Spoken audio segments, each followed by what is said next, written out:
Hello? Hello. How's your day? My day is pretty goddamn good, actually. How about you? I'm pretty good. All right, hit me up with your Um, contention, comrade. We got it. We got to do this. Destroy me. alright. My argument is that if I can say it's a human life right, then I can say it should be protected because human rights ought to be protected. Um, yeah. If you could, well,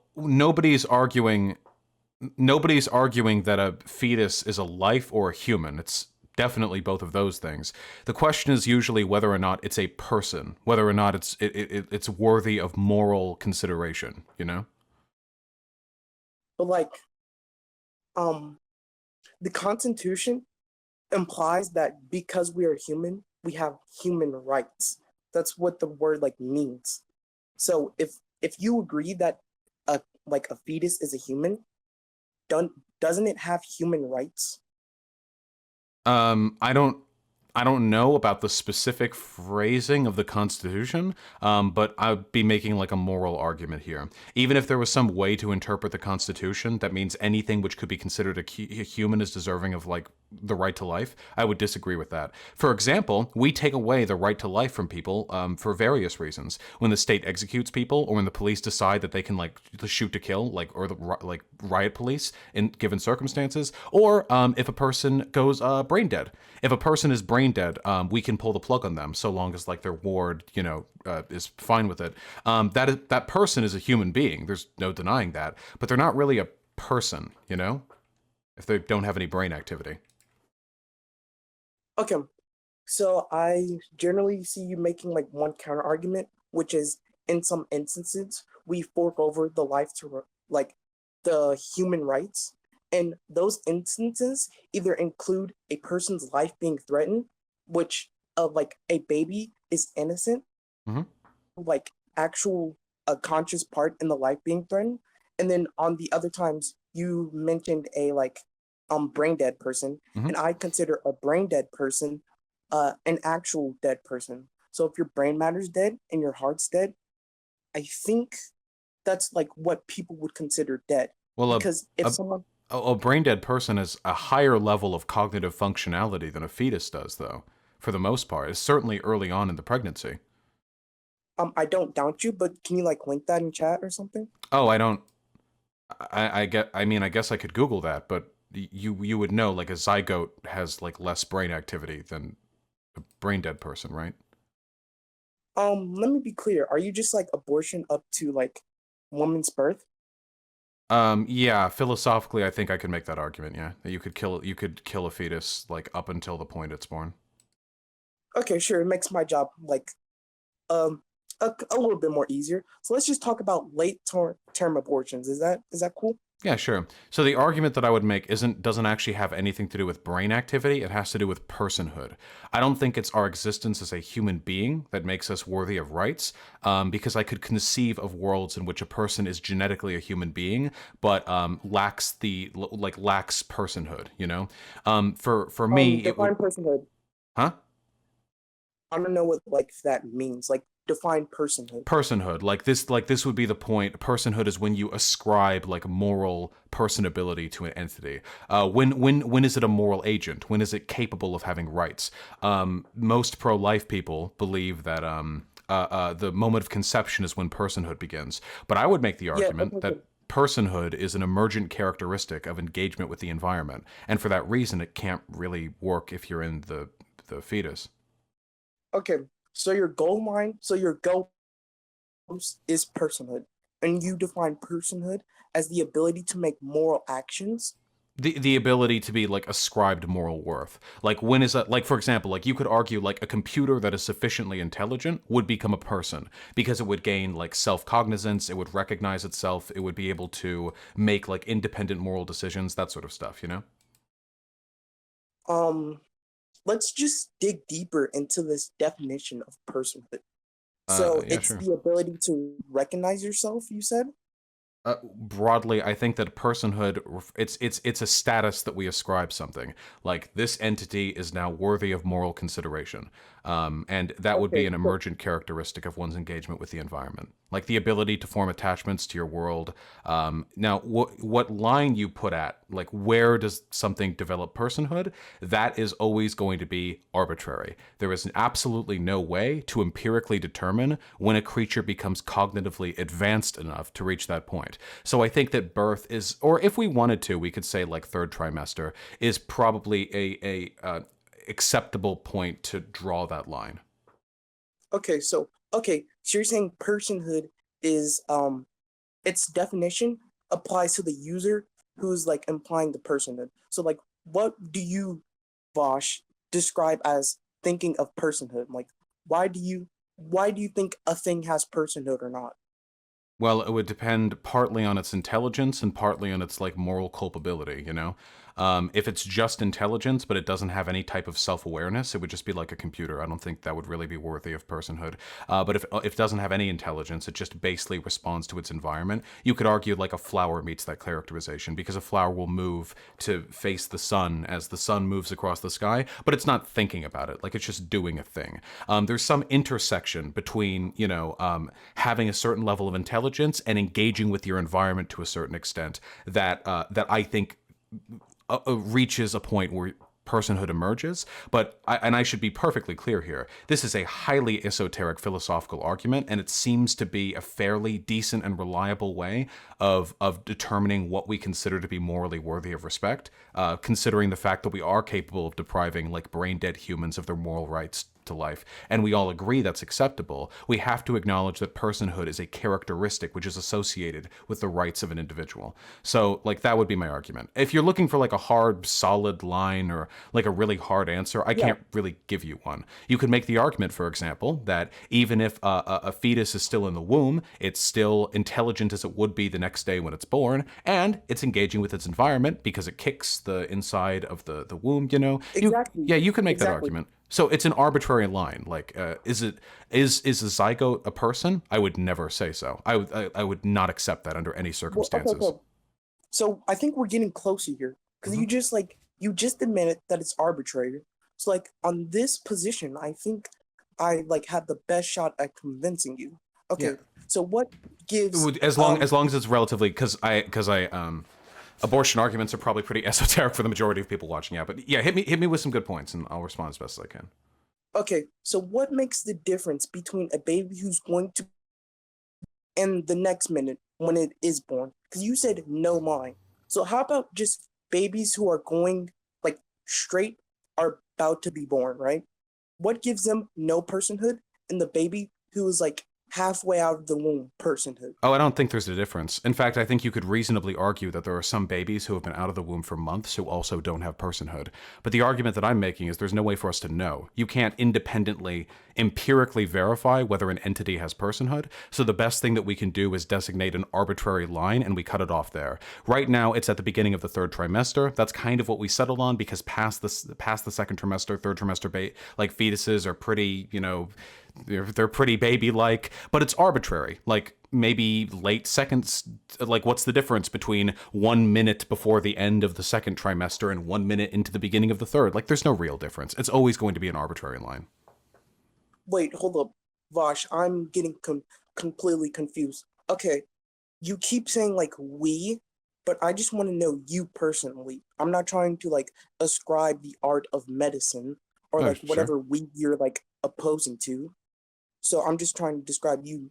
And you said before that you had no line, but then you're saying we have the line somewhere at the third trimester. Well, right now in the United States, you can abort the up to the third trimester. Like that's the line we've settled on pretty arbitrarily. Like the third trimester, second trimester, like it's a completely arbitrary boundary. You could move it a day up or a day back. Again, what I'm arguing is we can't ever know. Nobody can know if an entity has personhood. It's impossible to know. But I know zygotes don't. I don't like they would never meet my qualification. A zygote, like a just fertilized egg, I would never say this meets like the threshold for personhood. So at some Of point, course, as a gradient between conception and birth, there's a point where the average baby is going to reach a level of moral personhood. I don't know when that point is, and it probably varies. So we should just set an arbitrary social standard that seems to work best for our perception of what, like personhood is. I have two things I want to address. Yeah, sure. We can hit those two, and then somebody wants to debate me on some dumb shit. As it goes. Are these like conclusion statements or something? Oh, hit me with your arguments. There are never going to be, you're not going to be able to win me over on this point. This is like a highly esoteric philosophical argument. You'd have to lock me into like a fucking time chamber with a bunch of like philosophers or something. It'd be like a really long convo. But I'm interested in your points, and I want to hear what you have to say. So. Okay, sure.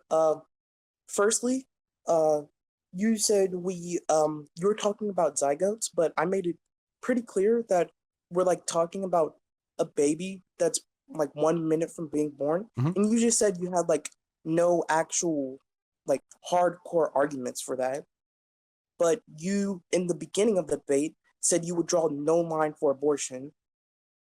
So that's my first point. Wait, can I have a question for you? Because I want to ask you something just so we can elucidate perhaps our difference of opinion. Would that be okay? Sure. Yeah. So, do you think it is acceptable to abort a freshly conceived egg within like a week, like a week after it's been fertilized? It doesn't have any human-like features. It's just a little blob of cells. Would that be okay for you to kill? No. Okay. Yeah, then we just have fundamentally different like perspectives on this. I think you would probably agree that whatever that clump of cells is, it's not a person. It doesn't really have personhood, whatever that means to you. It's a human, sure, or it's going to be at least, but it's not really a person. So we have different moral standards for when it's acceptable to take a life. I would make the argument again, like if you believe it's okay to like pull the plug on brain dead people, then you already recognize something can be human but not a person, and it not being a person meaning that you can kill it. So I would just say like same with the fetus, you know? Okay. For my second argument, you're saying so I guess this is one of like the good arguments. You said no one can ever really know if something's a life or not, and me to you is saying like if you were driving a car and it was pretty dark outside and you were thinking something's there and it might be there, you don't know if it's alive or not, wouldn't you still swerve to avoid hitting that person? So same as you're swerving to avoid hitting the person, you would actually classify this as, especially if kind of life or not, you should probably just ergo on the side of life and let it be born and contribute to society. Well, I don't see why is that so hard. Well, so if we were to accept that premise as valid, the argument that I would make is for one, just to be perfectly clear, you should never swerve. Like as a driver, you shouldn't swerve. I mean, not swerve. You like slightly to like just move out of the way. Yeah. Not Okay. like swerve. Okay. Well, to say then, let's alter your analogy. People who get abortions don't usually get it like for funsies. You know, they get it for a reason. To raise a child, to bring a child into the world, is a hugely physically taxing process. It can be extremely expensive, and if you're expected to keep that child, which sometimes is going to be the case, especially if we're dealing with people who live in conservative areas, if it is known that they had an abortion, or if it is considered shameful to put it up for adoption, this is like a significant harm that's done to the individual. So if having a baby never could hurt anyone, I would agree with your argument. If we were just if we were just growing babies in like pods on a wall and their birth or death has no impact whatsoever on the individual well-being of living humans, then I would agree with your point. But as it stands, would I feel comfortable telling people to subject themselves to nearly a year of excruciating physical, burden and possibly a tremendous amount of social repercussions on the off chance that having aborted like during the first trimester might have been hitting a person, even if like it doesn't have brain activity greater than that of like a thorn bush, I don't know. Like at that point, I think it's not very tenable. You know what I mean? Wait, yeah. Can I say something? Yeah, sure. And then we gotta You say something, and then do you want me to give you the final word? Yeah, sure. Okay, yeah, go for it. So in this debate, you brought up like many lines. So this is just my conclusion, right? Yeah, sure. Hit me up. You can tell me I'm like a dumbass or something in the final comment. Okay. Conclusion. Okay. Conclusion. You brought up that we as a society hit the line at the third trimester when I started off the debate saying that we're arguing on the third trimester. You said there was no real hard line, and then I gave you a scenario where you would probably, especially if you didn't know if it was a life or not, then you bring up that there's like moral, like there are burdens, but I would never say a burden outweighs the moral life. You bring up adoption on how like that's societally damaging sometimes, but I would bring up the fact that adoption is way or like is comparable to the occasions of getting a full-on abortion. Second, you bring up hard sometimes, but I actually have two left-leaning sites that say the adoption process physically is just easy. Also, one of the big question is responsibility. You bring up the pain it brings a person to raise a full-blown child, and I'm saying they have responsibility. There's 100% way not to have that child, and they did not take that route. I would never agree. Like now we're moving on to like very objectionable points. I think there's a lot of. I'm like, yeah. Well, okay. On the responsibility argument, I think because like you can be responsible and just be like celibate. On the adoption argument, you can just use adoption. I have two like left-leaning sites that says like adoption is easy, like the physical process. Third, you bring up societal ramifications. I'd say abortion has more societal ramifications. And one of the most important things is like you don't have any arbitrary hard lines. And I'd say if you think something might be a life, you should probably give that thing a chance. It's definitely a life. We just don't know if it's a person. Or like personhood, yeah. Yeah, I know like a zygote's not a person. It would just be like a gradient. But you wouldn't even agree with that because you wouldn't want to abort a zygote. So you're not using the same definition of personhood as I am. No, but my reason for like not having an abortion ever, personhood or anything. Yeah, I just don't really care about fetuses. I don't like think it's just meat, really. They don't have any more like, I mean, for me, wait, just really quickly. Are you a vegan? Vegan? Mm-hmm.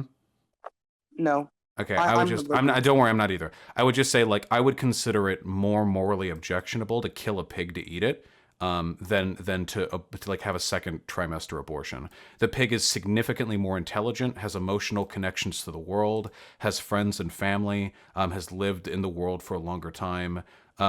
So for me, I don't like draw the bar at humans. I think that animals can also be ascribed a degree of personhood. But now you're bringing up a vegan argument. So let me just like, because I'm just making it clear. Like if you feel like the comfort you feel with killing a pig to eat it is less than the comfort I would feel like having an abortion at a second trimester. Well, yeah, but I know where I'm coming from. Like that's the perspective I have. I get like where your point stands, but thank you for letting me have like this debate. I hope I did pretty well. Thank you. Yeah, well, yeah. I mean, it's just like it's also a matter of contrast, right, with the guy that I just talked to. But yeah, I appreciate you speaking to me, and I hope that you have a wonderful time with your day. Okay. About it. Irish, what's up? Hey, can you hear me, or am I okay? I'm on. Oh, you sound great. I was muted, I think, due to permissions or whatever was going on there. Loud and clear. Am I coming through? Yeah, loud and clear. Can you hear me? Yeah. All right. So. Sick. I know Jesse from Instagram. Hi. What's up? Yeah. Me and him, obviously. I think you're gonna probably assume that I'm like agree with him on everything, but I do not agree with Jesse on everything. So I'm gonna start off with that. Gotcha. I actually see the only thing I ever had seen of you is this like short 30-minute clip of and this is how I want to start the conversation because I'm actually interested of hearing more so I can actually understand. Yeah, hit me up. It's this like 30-minute clip though, and you're talking with the vegan guy. Vegan gays. Yeah, I know the clip. Yeah, but yeah, you can describe it as your preference. So can you explain that position a little more? Because from the 30-minute clip, I find your position concerning. So I guess I want to first just hear more on what your position actually is there. Yeah. Well, I appreciate the charitability or charity, whatever the right word is. 30. I assume you mean 30-second clip, not 30-minute clip. So we've seen the same thing. Yeah, sorry. Yeah. Okay. Yeah. Just clarifying. Yeah. Okay. Yeah. So this has been taken out of context pretty severely, but I understand it's kind of a weird argument for a lot of people. But I'm happy to clarify that position. Rhetorically, this probably isn't a point that I would make in that way again, because I don't think I explained it in a way that many people like understood. But that's my fault. Like, I'm the communicator here. So ultimately, the point that I'm making is this. So I think we can agree. Like, this is a pretty flat off point. It is morally wrong to hurt children or to sexually abuse children or to have sex with children, like flat out. Like, there's no weird esoteric, like, this is okay, that's okay, right? We can agree with that. Yeah. Yeah, okay. 100%. Okay, yeah, good. So now we have a secondary question, right? Why is it immoral to consume child pornography? By which I mean to watch it, okay? So the argument that I was making is the reason why it's immoral is because we're watching something, we're consuming a product that hurt people to make. Because all CP is born out of blood, basically. I mean, it's like, it cannot be produced without hurting people, assuming it's like real pictures or videos. And that's bad. And that's why people justify its illegality. My argument is that there are lots of things that we consume that also necessarily entail the harm of people. As a socialist, for example, I'm of the opinion that purchasing just about any commodity means feeding into a broader economic exploitation of the workers. But even if we were to talk more specifically, if you have something like cocoa butter or chocolate in your house, you have almost certainly bought a product that came through slavery. So my argument was not that child pornography, or the consumption of it, I mean, should be made legal. Just, I feel like we have this big moral blind spot when it comes to what things we consider permissible and what things we don't. My argument would be either A, we should recognize that all of these things are immoral, to buy that cocoa butter, to buy that regular old chocolate, and sort of be more conscientious about the harm our consumptive choices do to the world. Or we step back and we see if there's a better, separate argument for the illegality of child pornography, which most people don't make that case to me, though. That's usually where they stop and end. At the end of the day, though, and I guess I'll conclude it here, my only goal is to minimize the harm of children when it comes to subjects like this. When it comes to other stuff, there are sometimes counterintuitive ways by which you can reduce the harm done to children. A lot of conservative people don't like those arguments because they come off really weird and counterintuitive. But some data seems to support it. So that's my thing, basically. Okay. And yeah, I'm going to say most of what you said, actually all of what you said, I don't disagree with. I guess just the way that it had been phrased in the video, it comes off as you say we can't focus on the consumption of child pornography because we ignore all this other stuff, which is in somewhat kind of your argument, but it's not just ignore it, it's let's focus on all of it, right? Yeah, it's more like, I feel like this perceived hypocrisy highlights that we are very willing to condemn people who consume harmful products when it's morally convenient, because, it's child pornography. That's very easy to say and do. No one's brave for saying that, But then we don't really apply that standard to other more normalized things because we don't want to think about it, The last thing I'll say is this, because I just want to clarify it completely. What do you think should be done with pedophiles in society? Broadly speaking, you don't have to be hyper specific. Okay. Funny enough, a couple days ago, Jesse and a couple other people, we're going back and forth on this because Jesse disagreed with us. Mm-hmm. And it was, we believe that they shouldn't, in my personal opinion, unless a pedophile acts on their actions, mm-hmm. There's a difference between them acting or them just having those thoughts kind of thing. You know what I mean? Someone has thoughts, mm-hmm. but they don't act on them. And so I believe that pedophiles should be more offered help in society instead of shamed and shunned and pushed away, because that doesn't solve anything. Okay, yeah, cool. I completely agree with you. No holds barred. Yeah, I've made that point before, and people have called me a pedophile for it. They'll be like, "We have to hang pedophiles," and I'll say, actually, if we ostracize them, they're just gonna hide it, and they won't get help, and then they probably will abuse kids, and I get called a pedophile for that. But I think they would be willing to do it to you too sometimes. But the broader argument would be We're not like this helps children, even if it feels counterintuitive. So I completely agree with you on that. Okay, I'm really glad we see eye to eye on that. Yeah, and that's why I said, you and me are probably going to agree a little more than Jesse did. I did want to go. Okay, so now that you've clarified there, that kind of helps me there. I want to go into a little more of sex work. And first of all, what's your opinion? Just because I'm interested. Yeah, I think sex work is work. I've always been a very sex positive person. I like on a, I guess, personal and social level.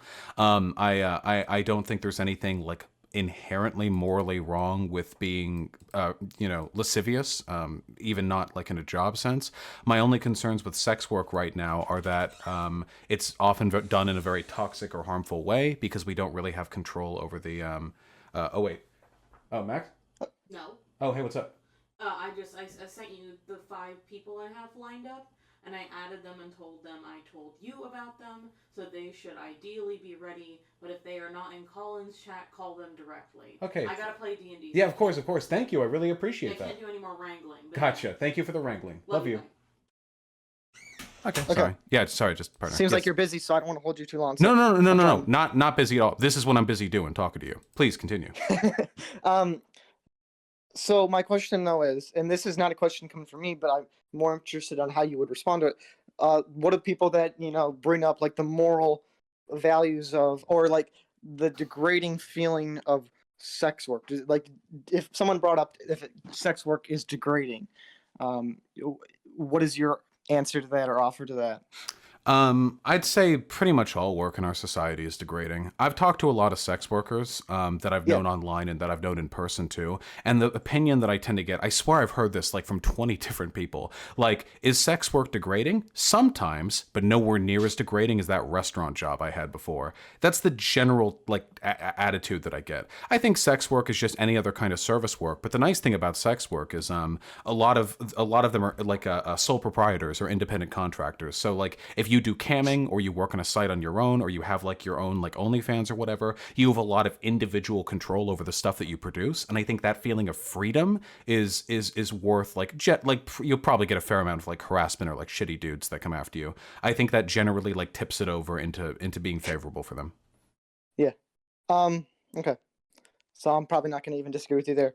And then I guess I'll shift into my final topic because I know you have other people waiting. As to guns, are you more? From what I gathered, like I said, I have not really watched a lot of your video. I haven't watched any of your videos other than that clip and then the debate with Jesse, which I would say that I would definitely give the win to you. That's okay. But, hey, wait. Unironically, are you like just like a follower of Jesse's, or you like talk with Jesse? I do talk. I'm in multiple group chats with Jesse. Okay, I just want, if you can deliver this information, like, I'm not trying to be weird or anything, but like that pedo shit is really fucked up. You can like really fuck up people's lives. The only reason it's so like I'm fine is because I have a bigger like audience. Like that's it. Like I can defend myself, but like that you can like it can be really dangerous to do that. So just like no hard feelings or anything, but like if we could lay off that behavior in the future, I think that'd probably be for the best. Oh yeah, definitely. And I think it's, people feed into those clips, and obviously when people can cut clips to however they want and they post that everywhere, everyone then just kind of feeds into it, and it kind of obviously circled very out of control. So. Yeah. Well, that was my fuck up though. That clip, if I explain an idea poorly and it comes off as being like CP apologia or something, then that's my fuck up. It's my job to like phrase my ideas like good and effectively. So yeah, but I mean, you can't blame yourself wholly for also how people take advantage of clips, because I mean, you never know how people are going to do that. Yeah. That's been the worst one. Did you ever wait? You said you haven't seen anything of me like beyond that, but there was also I hadn't even heard of you until like recently, and there was something else. Oh, hold on, just 1 second. I'm really was... sorry. Hold on. I got to deliver some goods. Whew. No worries. Thank you. Love you. It's hot in here. Open the door. It's very hot. Okay, sorry. just passing off a microphone. All right, I'm here with you. That was like the first real thing. I think there was one other clip that I had seen of you on Instagram, but other than that, I hadn't really seen much. Was it a And cut? so Was it a cut together of me saying trans people are degenerate or something like that? I don't believe so. Okay, because there's a Nazi named I Hypocrite, and he's had like this hard on for me ever since I did to him what I just did to Jesse, and Yeah. he did this like big cut together of me like out of context, like being really mad or whatever. So sometimes those things circulate, but you know I'll be okay. Anyway, Yeah. you were talking about gun things.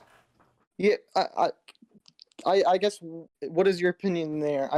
I was thinking, if I remember right, this is the thing. First thing I heard about you is you're a libertarian socialist, maybe, or something on that line. Yeah, you got it. Okay. So assuming from that name, are you a little more anti-gun control then, or Yeah, where do you I'm stand? pretty pro gun. I think that we have a lot of problems with guns here in the States, but I think those tend to stem more from socioeconomic issues than they do from the guns themselves, like the drug Yeah. war, for example, or income inequality. And if we address those, we would probably have our murder rates cut down to about what we see in Australia, Canada, the United Kingdom, or France. So that's what I would look to do, because I think it's our right to own guns. I think we should all have like access to violence if we need it. Okay. All right. So do you support any restrictions at all, or is there?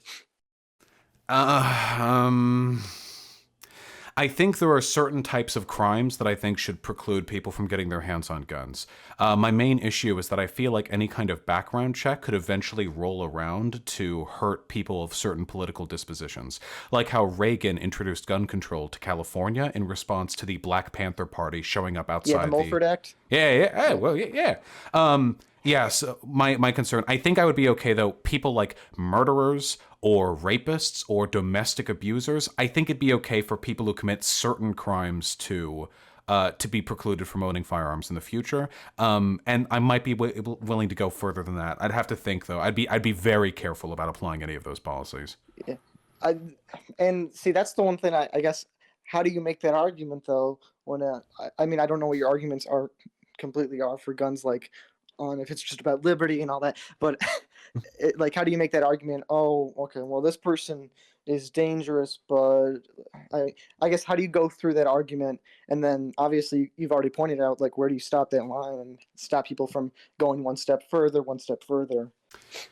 I don't really know. I don't know how much of a slippery slope there meaningfully is, because I feel like the past century in America has been a pretty good testing ground for the limits of what people will do within the purview of certain like gun restrictive gun laws. My main argument ultimately would be I think the individuals should own guns because it secures our right to protest in a more meaningful way. As scary as that sounds, it's something that's being used to great effect right now by conservative groups, like what happened in Michigan just like 2 days ago, or what's happened in Oregon, like feels like a dozen times over the past 10 years. It does mean people take you more seriously, and moreover, in the deep future, if we ever have some kind of meaningful insurrectionary activity, I think it important the average citizen has the ability to defend themselves or collectively organize. Yeah. Okay, so before I go, Mhm. because I know you got more people waiting,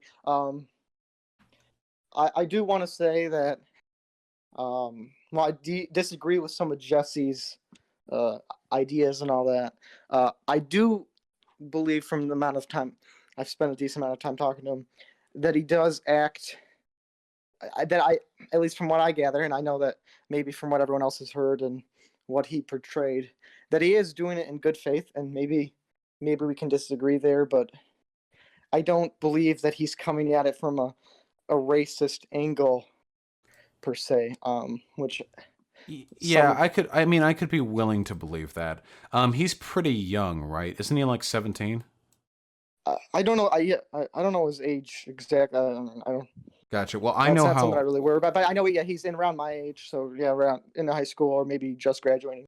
Yeah, I mean, I know how I was, especially when I was younger, and I feel like sometimes I had a tendency to overhype antagonism beyond a point where it was reasonable. And I think it's Yeah. likely that all his shit, from the pedo shit to like that nude of me, which is really fucking weird, all played into this broader like act that he was putting forward, towards him being nonchalant, towards him being aggressive and confrontational, and I was going to blow me the fuck out.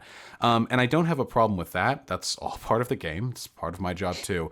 I just think that he took it like way too fucking far, and I do sincerely hope that in the future he like tempers that shit a little bit. Maybe we'll talk again. And like, I mean, it sometime down the line. also when you get egged on by other people, it kind of feeds into that attitude, which then you just kind of keep going with it and think it's okay, kind of thing. Yeah. Which is, I think, is what kind of happened. So. Well, this sounds super conceited, but like I guess I would say right now from Jesse, the ultimate sign of strength would be him.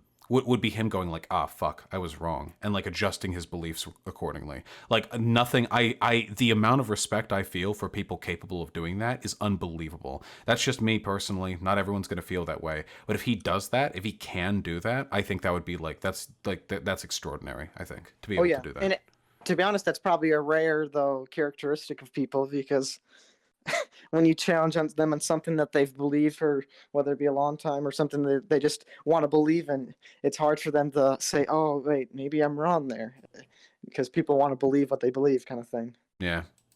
Hey, I really appreciate you speaking. This has actually been a really pleasant conversation. I don't get those too often. Before I go, I do, and I don't want you don't take this the wrong way, because I see.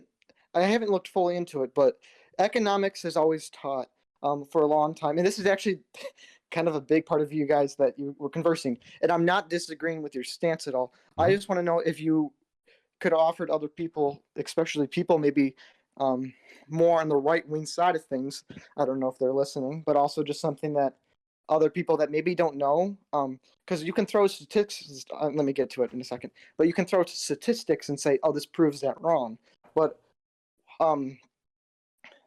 economics is always taught for a long time, and actually at my school they still teach it this way. Mm-hmm. That the more immigrants you bring in, the low. And I'm not saying I agree to this. Before I get misconstrued, I don't want that to happen. Mm-hmm. The more immigrants you bring in, the lower wages go down, and the logic behind the people that apply to that is, well, immigrants are willing to take lower wages because they want a job, and so that means that people are going to be that the corporations are paying lower wages to these immigrants, meaning that they're kind of forcing Americans into these lower wages as well, because they have other people that are willing to take the jobs at a lower wage than an American would. Yeah. And so economics, like I said, literally at my school still teach it this way, and so I don't think everyone that says that is racist, just because they still teach it like that at my school. So I can't blame people for spewing that. So how do you, and if you just throw to statistics at it and say that's wrong, but don't explain how, I think that's the one thing that people get wrong, because you can always give evidence to prove it wrong, sure. But when people follow that logical step, then they're still confused, but it just doesn't make sense to me. So I guess, do you have something more of a response to that? So it makes more intuitive sense. I totally get that. So this is making the assumption that there's no racial motivation. Now, in my experience, a lot of conservatives are really fucking racist, whether or not they know it. So that is often a big piece of the puzzle. But if we're speaking very specifically to like making an intuitive sense of this, the reason why immigrants overwhelmingly seem to either not affect or improve the wages of domestic workers is because in a capitalist economy, labor is just another resource. From a purely mathematical perspective, it's no different from throwing more iron, or more wood into a system. It leads necessarily to a greater amount of opportunity. So when you introduce more labor into a system, that means that you have more workers. It means you have more people who need housing, which means you need people who need food and utility access being given. In essence, the drain they represent on the economy is actually a benefit, because it means they're pulling resources from all of the systems that our society sort of procures to meet the needs of its, constituency. And what that means is they spend money on it. And that money doesn't come from nowhere. The money comes from our greater geopolitical economic leverage as our population grows, and as we have a higher GDP, because necessarily the total worth of goods and transactions that are, that transpire within our borders will increase with the population. As our GDP grows, so too does our ability to meaningfully leverage our economic weight against other countries. So not only does it mean that more money is being thrown around within our economy, and that more jobs are being created to meet the needs of these additional workers, it also gives America greater geopolitical power, which is important to me personally, because I don't think I'm really ready to lose geopolitical relevance to China. I don't think they're going to be much better shepherds of the world than America is, believe it or not. So we've got all that. At the end of the day, it's just a resource. There are some very specific ways in which immigration can hurt domestic workers, and mostly hurts immigrants who are already here. But those ways seem to be very easily compensated for. I think a lot of the hubbub about immigration mostly stems from the fact that our transition away from an industrial economy and towards a service economy took place more or less right around the same time that America passed the Hart-Celler Act. So at the same time that we're losing all these factory jobs in the Rust Belt, and all these unions start to see their membership decline, and our ratio of productivity to wages starts to plummet relative to what it was growing at previously, we also get a bunch more immigrants. So I think that's like the association that's made. It's like, oh, we're losing these jobs and all these Mexicans are working the fields. Holy shit, that could have been my job. When in reality, it was like a really bad thing and a really good thing happening at the same time. So people thought the two were related. That's as I understand it. That seems to be the case. But it is so fucking complicated if you really read into it. Yeah, and the reason I even brought that up, though, is like even Bernie Sanders in that New York Times interview. Yeah, I know. He defends that position. I know. I know. So that's why I'm saying, like, I don't think everyone that says that is just inherently racist. I think it's it just triggers me, the fact that Bernie Sanders is a protectionist. Lefties should never be protectionist unless we're talking about developing countries. In our country today, going protectionist, like there are like 80 ways in which it's bad. Like, but it plays really well. Like if you want all these Rust Belt workers to vote for you, like, hey, we'll bring your jobs back. Nobody's ever bringing those fucking jobs back, man. There's no fucking way the average American consumer is going to pay 25% more on their cars just so we can open up 3 more Ford factories somewhere in Michigan. It's never going to happen. Yeah. So what do you say? How do you get those workers then? You can't. Those jobs are dead. They're never coming back. We need to work. No, I'm not saying how do you get those jobs, but how do you get those workers still on your side, but without saying, oh, the jobs are coming back, kind of thing. I think training programs can be selectively useful. Redistributive policies, like maybe a stipend or a reparation for people who were specifically damaged by like NAFTA, for example, because there are some segments of the economy that were hurt by that pretty specifically, and building up like infrastructurally, investing in these communities to try and help them build into a service economy alongside the rest of the country, There's no reason why places like fucking Detroit and Philadelphia can't be bustling hubs of tech and service industry the same way that like Seattle and Los Angeles are. We just need to invest in it. That'd be my argument. It needs to be a long-term rebuilding project, not selling workers some delusional fantasy that we're going to bring back like 1960s jobs, Yeah. All right. So I'm gonna do one more thing, and then I'm gonna let you go. I actually really appreciate this conversation. Yeah, no, of course. Likewise. So the one thing with immigration, I mean, there's all different arguments on the economic side and the moral side and all that.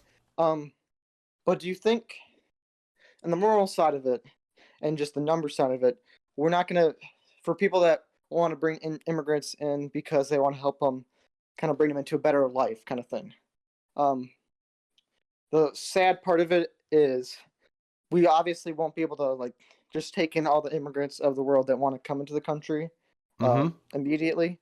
So do you think that America should do even more and actually try and help those people within their own countries and stuff like that? Oh yeah, totally. I've said this before, but man, if you want to cut down on the number of illegal immigrants in our southern border, just like fucking God, just invest in Mexico. Holy shit, that's all you need to do. At the end of the day, income inequality hurts everybody because people who are poor even in a geopolitical sense, will detract from the systems of the world. And people who are wealthy will leave wakes of inequality wherever they go. The more equal the world is, the less crime, the less migrant, like everything. If we invested in Mexico, if we stopped fucking with the Middle East, I guarantee you, like the amount of total like worldwide immigration into our country would be so lessened. And that should ultimately be the goal, because at the end of the day, we can't bring everyone into America. Even if we focus on making America the best goddamn country on earth, we have a finite amount of space here. There are 8 billion people on earth. We don't want everyone in here. We can bring in more people. I mean, we don't exactly have like a super dense country, at least not in the Midwest, but still. But wouldn't it be better if we lived in a world where people didn't feel they had to come here? That would be my argument. Like, that's the best world, I think. Yeah. All right. Well, then I'm gonna let you go. But I really appreciated this conversation, and I just wanted to also kind of, I just don't want people to kind of, I don't want what happened to you from Jesse and some of his buddies kind of to happen back to him. I don't want that to kind of go both ways and then nothing. Yeah, I just want to be clear. I just wanted to also kind of clarify that I know the debate, first of all, was a little rough, and obviously it did not go as long as it was supposed to. But I've talked to him for about 6 months now. And like I said, I don't agree with everything that he said, but I do think that he's acting in good faith. And while might have some of the stuff he does say is factually wrong, or I don't even agree with, I don't think he's saying it in a I hate these people, so I'm gonna have this argument in this way kind of thing. So I want to make it like super clear to everyone. I don't get anything from the harassment of people who I don't like. Like the most I would ever say, like generally speaking, is like just look out for harassment from other people. But at the end of the day, and I don't want to feel like I'm punching down, I have a much larger community than Jesse. It would be fucking embarrassing for me to try to like levy that power against like a smaller, like figure online. So like, yeah, guys, I think that for the most part, my community is pretty responsible. I don't think I've ever like seen evidence of a significant amount of poor behavior on their part, but of course I can't control everyone. But yeah, I would hope they act responsibly. And I'm not saying they were gonna. I just wanted to just make that, because you never know. So I really appreciate having the conversation. I think it's also cool that you had Jesse on in the first place, because some people don't always like to do that. So I appreciate that you allowed me to talk. That's even cooler. Yeah, I just thanks for the conversation. Of course, comrade. Have yourself a wonderful day, okay? You too. Thank you very much. Have a good one. That was like the most polite person I've ever talked to. That was the most pleasant conversation I've ever had in my life. What the fuck? I have to say though, every time I really enjoyed that convo, but every time he paused and he said, but one more thing, I was positive he was going to drop the N-word. I don't know why. I just had like this feeling in my head. Like maybe it's just I'm hesitant or like I'm nervous because of I get a lot of people throwing that around. But I had a feeling it was going to happen. So like every time he would pause for a second, I had my finger over the disconnect button. All right. How you doing? Cool. I'm just turning off the stream so I don't get double feed. Fair and reasonable. I'm here to talk about my anti-porn stance. I've been a viewer for a while, so I know your views quite well. Uh-oh. You're familiar with all my counter arguments. All right, yeah, hit you might me up. see me in chat. I'm non-binary, gender fluid actually, so I have a female name on my thing, Morgan. So if you see me, but all right, comrade. Yeah, I feel nothing like, we can do about you being a Brit bonger, though. I'm afraid that's set in stone. my most sincere apologies. That's probably the least degenerate thing about me, but I feel like your view on your whenever you've discussed porn, it's usually been with people that have pretty ridiculous views on sex in general, and are like anti-sex. When I think there are plenty of arguments that porn, and at very least the commodification of porn, is pretty fucking damaging. Well, what is if you're going to make the argument that there are ways in which porn is harmful, we're probably going to find agreement. Are you going to make the argument that pornography should be banned? Paid pornography, yeah. Interesting. All right, give me your arguments. So you had the discussion earlier when you were talking about CP, which is obviously much worse. I'm not conflating the two in that sense, but things that are harmful to consume should not be supported, especially legally. And you kind of have to do so many loops to even. I guess it just feels like there are so many damaging aspects to porn, whether or not it's the way it influences young people, and it being on official sites is incredibly damaging. Well, I'd make the argument there are tons of things that fit this, right? Like pretty much all commodities are produced in harmful ways, and there are plenty of forms of media that, if exposed to children, would be harmful to them as well, not just pornographic ones. So what makes pornography Right. special? But that doesn't mean we can't limit those things. I mean, we don't let kids watch, 16 or 18 films, right? Well, it's not illegal for them And just to. No, but we have that on there because we at the very least want to make it really difficult for them to do so. Right. Well, we don't do it because we're going to 100% guarantee it's not the case. It's because we want to disincentivize it. And when we have porn online that is accessible by just typing in a search bar, that makes it easier for kids to access porn. But And they that can allows it- also access other harmful stuff, can't they? They could access like M-rated movies or R-rated movies or M-rated video games. Like that kind of stuff is all available online too, right? Right, but that's not an argument to say that having those things is not harmful. That's like saying, well, there are other bad things, so why don't we limit this bad thing? Well, I don't think we should Which limit any of I'm- them. Like, I would argue this would fall on the parent, right? The parent should, exercise some reasonable precautions when it comes to internet usage for children. I don't think we can rubber band and pad the whole world for children. Like, there are some things we're gonna have to just strongly disencourage them from experiencing until they're ready. I don't think we can bar it off from them. Right, but one, not all parents are good parents, and two, I mean, every kid is pretty technically literate these days. They can hide their browser history pretty damn easily. I know I was watching porn when I was younger for 4 years before my parents had any idea. But then do we ban all M-rated games, or because kids can also get those, especially nowadays? It used to be you had to physically pick up a copy. Nowadays, just about everything can be downloaded, even for consoles. So, what do we do then? Right, but I mean, I'm this is just one part of the argument, children getting access to it, but I would be fine with porn being sold in a way where it's guaranteed it'll be in the hands of adults and not kids. But what about? I think the problem is when you have big sites like Pornhub, a kid can just type that in the search bar and get as much as they want. That's a bit different to the lengths they have to go every time they want to watch an M-rated film. Because I was doing that when I was younger, but it's a hell of a lot easier to access porn. But then we should ban everything online. Like Reddit has subreddits on it that are far more damaging to the psyche of a child than any fucking double penetration anal sex scene ever could be. Torrent sites have movies and games available. Like YouTube. I'm pretty sure if you go on YouTube, it takes 3 clicks to find Stefan Molyneux, and you can hear about The Great Replacement. It seems like the internet is like a cache of all knowledge humanity has. I don't know if it's right for us to just start deleting things on the internet that might be harmful to children, because wouldn't it be better if we work to create better blockers, like specific browsers children could use that have a very rigorous and frequently updated block list, so that way they can only access cool stuff or whatever. I feel like there are ways to solve this problem that don't entail mass censorship.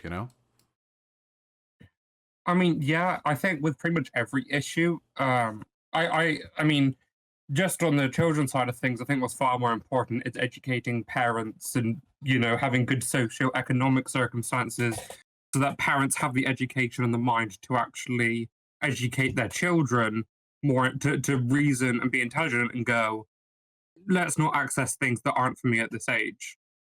Yeah, right? I just don't. I mean, what age do you think it's okay to see porn? That's pretty damn difficult. An average. It's going to vary, of course. I would say 16 because that's the age of consent over here in the UK.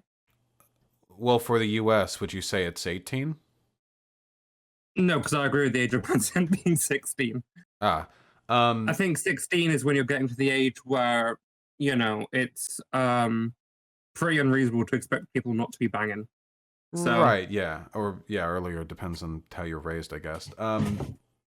Yeah, I don't know. I mean, there's definitely some evidence that seeing porn really young can, like, fuck kids up, but also there are, like, adult men who have porn addiction and who watch a bunch of porn. It fucks them up, too. So I don't know if it's, like, a youth thing necessarily. I guess I don't see like a type of harm that warrants censorship that has never been done for like any other type of media, you know? I would consider it to be a pretty massive violation of your First Amendment rights for it to be illegal to upload or to host like pornography, you know? That seems Right. like a very, very harsh line to draw. Like, are we cutting OnlyFans off too? Can people no longer individually make money off of their big tits or whatever? Like, it just seems like a very strange thing to do.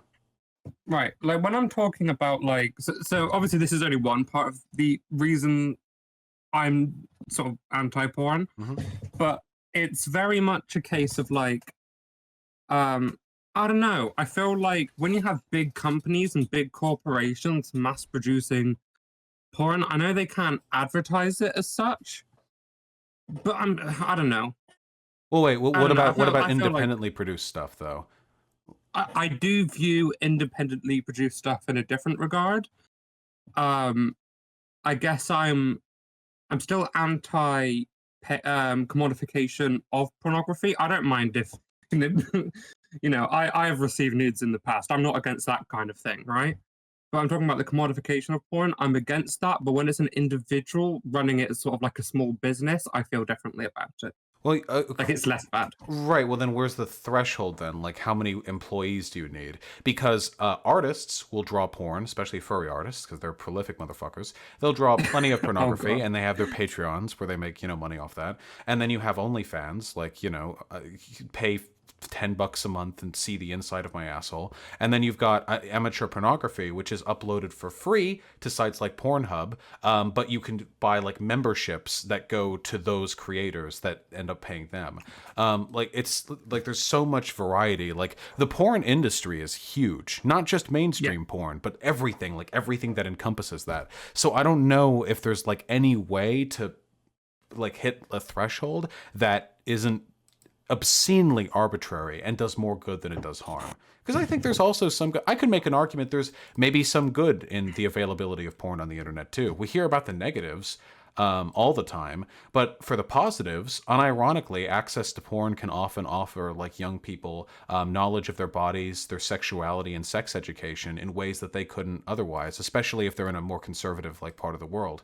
Like I know, for example, that I didn't realize that I was pansexual until I considered it through pornography, because like fuck, what else am I gonna do? I thought I was straight. Like, am I just gonna fuck a guy to like make sure? You have to like test the waters a little bit, you know.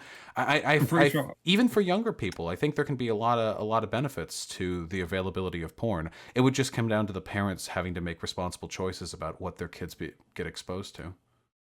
Right, but I'm not a massive fan of, well, then it's on the parents to do the X, Y, and Z problem, because I just find that parents can be pretty, awful and that kind of thing. But we I think- delegate a lot to them, though, don't we? When it comes to child rearing, like we have to. Yeah, obviously. Yeah. But the whole an example which isn't really related, but LGBT education in school. You can't leave that just to parents because a lot of parents are super shit on that kind of thing. You can't just say, well, the parents can handle this, when some parents don't. Yeah, because I think it's the responsibility of our education system to handle education, you know? But when it comes to like the well-being of the child, not just what they learn, that's usually something we only delegate to the state and when it's absolutely necessary. So we have like cities are dangerous for children to navigate. Like we have like a kid could run off a crosswalk into like in front of a car. We trust the parent to hold the kid's hand. A kid could like Yeah. sneak into the cookie jar and eat themselves stupid and grow fat and like die of a heart attack at 13. But we trust the parent to keep a lid on that too. There are a lot of ways we just have to delegate it to a parent. And I feel like this is one of them, because the alternatives, like, let's destroy this enormous industry that we have dubious ability to control and actually has a lot of benefit in other respects. Right. Like, I suppose, like, from my perspective, again, one of my big problems is I'm not necessarily against viewing porn. I'm against viewing porn that people make money off of. And especially if it's like one person running like a goddamn, I don't know, Patreon or something for their nudes or something like that, like, that's obviously a lot less bad. But I feel like when there is a financial incentive to create pornography, you sort of begin seeing in sort of more and more outrageous porn, more and more unrealistic stuff. Well, what's And the more wrong people with view that, the more unreasonable their views of sex and even men and women get. Well, that's what's wrong with that, right? I mean, that's just the same as any other market sector. Like, you know, you engage in innovation and you create new products or new services to try and match an ever heightening like bar of expectation for the audience. It's about constantly playing to what you think the people want. That's the same as every other industry, though. Right, but I feel is like it worse with Ashish, porn? I don't think it's the worst. You know, I have plenty of problems with plenty of industries. But I feel like one of the big problems that we run into is that one of the biggest issues we suffer with is views on sex and the human body and that kind of thing. And I feel like pornography in some ways is educational, but in some ways is pretty damaging. I would I mean, I would make the argument a lot of the negative education we get on sex comes from conservative states not providing good sex education, and comes from right-wing communities online like peddle false information about female and male sexuality to try and like enforce a specific worldview. There are definitely like some people who like look at porn and they're like, oh, like this is normal. Like first date, you like throat fuck them, and like second date, you like put your hand in her ass. Great. But I think that's generally pretty uncommon. And like, hey, if that's what they think, like they get a date with a girl, they get a rude awakening, right? In fact, access to porn seems to cut down on crime like rape and sexual assault. So I don't think you can make I mean, the I have argument seen that those it stats, leads, huh? I'm not great. Yeah, I have seen the stats on that. Yeah, yeah. So yeah, it just Again, seems like it's just a thing. Like it's another industry. It's got harmful and positive things. So we try to mitigate the harmful elements with, you know, whatever systems we can. But I don't think that means we should like specifically target this one. I mean, I do think that we at the very least need stricter regulations on some of the things that are shown in porn. Like what?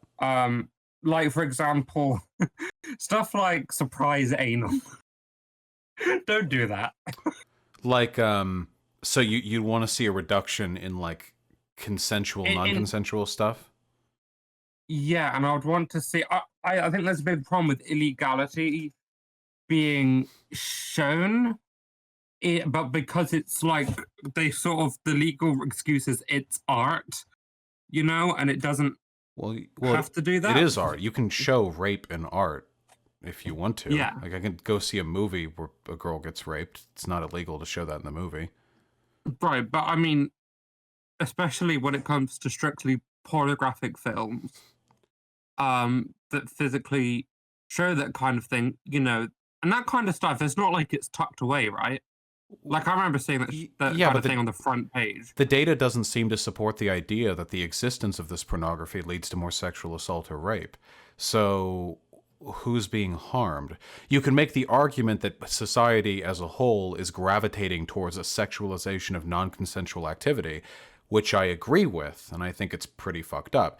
But if some people individually have a kink for surprise anal or rape or whatever, I don't think like it should be banned from being produced. I think we should try to culturally move our society in a direction where people maybe engage with that fetish a little more responsibly. So they think it's something like done within a narrow purview of consensual activity and not like haha, isn't it hot when girls get raped? Because right now I agree, we're too far to the right on that one. I mean, fuck me. Look at some hentai. It's not just paid porn. It's actually God, don't.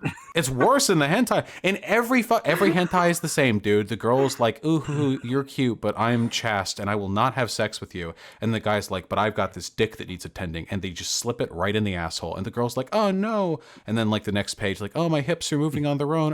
And then like she's doing the hey cow face, and she like squirts like milk out of her tits and stuff. But like fundamentally, like it's fetishizing rape. It's like, hey guys, like if she says she doesn't want it, just go ahead and do it. Like, and that's pretty fucked up. But I don't know if we should ban it. I just because that doesn't really fix the problem. We should just try to work on that culturally.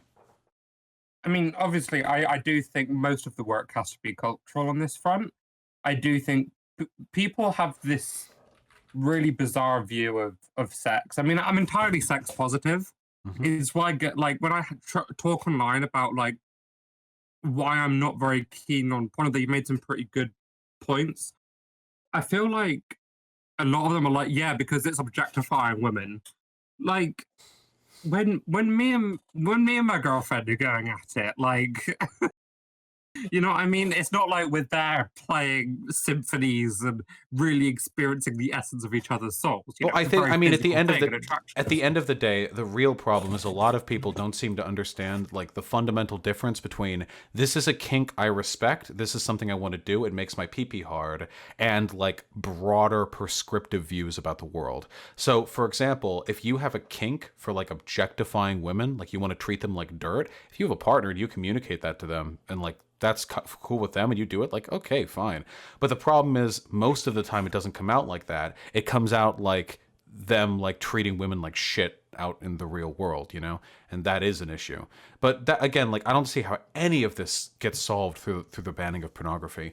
Again, I don't have a problem with the banning of any pornography on the internet. Like, I know there are plenty of subreddits, there are plenty of communities where sending each other nudes and just posting, you know, videos is pretty normal. And there's no financial incentive. It's because people are exhibitionists and that kind of thing, and that's just what they're into. And that I actually don't have a problem with. I have a problem with, and I'm not even going to go into sort of the how it affects the porn stars, but some of them, not all of them. A lot of them are very happy doing it, but a few have really bad experiences. Yeah, but that's the same with other industries, right? We ban the industry. It just means we put harsher restrictions and regulations on. Well, what the real meme here is that right now a lot of these independent porn production companies are dying because nobody buys porn anymore. All these, like, Pornhub is still around because they have like an aggregate like advertiser system. It's like YouTube, you know. But like other things like Bang Bros or Brazzers or Blacked or any of these like big, like these companies are doing very, very poorly. Thankfully, porn is not expensive to produce. All you really need is to pay the models and to get good lighting. Yeah. But but like these companies are dying because like nobody fucking pays for porn anymore. I feel like the future of pornography is probably like subscription model services. Like, hey, pay $5 a month to use Pornhub, get access to fucking everything, and then Pornhub pays a commission to whatever like websites put their shit up on there. But all of this is good because this means more decentralization, more democratization of all of our, you know, of all the porn industry. The amount of like actual misbehavior in these industries has to go down in the same way. Like, I bet you there are probably proportionally a hell of a lot less sexual assaults in YouTube channel creation than there are in Hollywood. The more you decentralize something, the more you produce it like off the cuff independently with independent producers. I feel like a lot of these problems are going to be fixed. It's not like I like Brazzers or Bang Bros or anything like that. I mean, no, a lot of those sites are disgusting. And let's maybe get into stuff like racist porn and that kind of thing, because you probably agree that a lot of them are bad, just it doesn't help to ban them, is basically what you're saying. Yeah, I don't, because I think it's a cultural issue. To me banning like porn or paid porn would be like what if we banned like like movies that have like patriarchal depictions of women or something. Not only would it be impossible to set that standard, not only would it make people really fucking mad, not only would it be economically like devastating to those fields, because like interfering to that extent would be a pretty severe violation of their rights otherwise, but also like I don't think it fixes the problem, because those people are just going to think like, oh, we're being censored for our blah blah, and then they're going to head and continue to repeat those mistakes, but they're going to do it in ways that skirt the law, and you never really fix anything, you just make it look nicer for a few years, that kind of stuff, you know? This is reminding me of when I'm talking about weed legalization, actually. Oh dear. I mean, Maybe I have get certain again, I conflicts. get your concerns and all. I feel like censorship probably isn't the solution. We would have to. A lot of the cultural changes that I want to see are happening right now. OnlyFans is getting huge. That's great. I don't think like how much harm can the porn industry really be if most of it is just girls and boys single like on their own producing videos and pictures for a subscription service. There's probably still going to be some problems, but That's like I have a problem with that, but I'm not sure I would ban it, if that makes sense. what do you got a problem? I mean, apart from us being socialists who want to ban all commodification, what problem is there with that? I mean, I don't know if I'm a socialist. I'm a bit unconvinced on that front, but Well, then what is the problem with that? I guess it's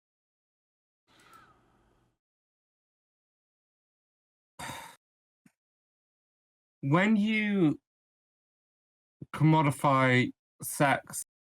I feel like sex is one of those things which you should always be positive about, but you also need to respect. I don't think sex is special at all. Like, I don't think it's special, but I feel like the damage that can be done by mishandling sex and sexuality is pretty huge. yeah, but what's the issue with like some girl having an OnlyFans? Like, what harm's done there, right? Because whilst it doesn't necessarily, I don't think that one person is causing much damage. I feel like it creates a culture in which sex isn't something that's like, it becomes a parasocial version of relationships, if that makes sense. Well, then you should. The biggest know. problem you should have is my job. I guarantee you that the average girl on OnlyFans has about 1,000th the parasocial energy that I can extract from my community with a single word. Like, well, Oh, at that, trust but me, I read chat every 5 seconds. yeah, I mean, yeah, at that point, like that's I mean, that's the same. At that point, like you'd have to get rid of live streaming, which is growing to be a significantly large industry. YouTubing, you know, like YouTubers. I agree that like the parasocial thing is like a problem, but again, like this is something that I'd want to fix culturally. One of the reasons why it's such an issue is because everyone's so lonely these days, and that's, you know, socioeconomics. Absolutely. Yeah. Absolutely. I do have a big problem with, like, socially and culturally, our entire society needs a revamp. I live in the UK, but I study politics, and American politics are kind of like my specialty, I guess. Mhm. And I'm seeing the UK slowly becoming more like the US, and the culture shifting, and oh god, I don't like it. Hey, listen, you guys, just so you guys know, you guys are fucking horrible. You have, like, this, you're non-binary and you're talking to me from Turf Island. How dare you fucking impugn my country? Holy shit. At least, listen, at least our fucking second up runner Democratic Party candidate had like a trans flag outside of his door back in the 1980s. Like you got, like it's insane how much fucking transphobia you guys export. It's unbelievable. Like you have nothing better to do. Every dying empire has to latch onto some fucking social ail, and I guess you guys just really hate people who aren't binary or who aren't cisgender. God, Don't you? Well, it's actually really funny. They've done polls on this. Like our media does nothing but shit on trans people. Our country is 2/3 support, like among the populace, for trans rights and non-binary. I mean identities. that's good. It's right, yeah. It's absolutely obscene, and I do think, okay, but I'm not convinced about. I am not convinced about banning showing illegal things in porn. I don't think your point there was. I think it had a couple of flaws. Like rape. Yeah. What about drawing it? Do you think it should be illegal to draw that, like the hentai I so evocatively described earlier? That made me cringe so hard. I was trying not to read. I mean, that's literally like 30% of existing hentai comics.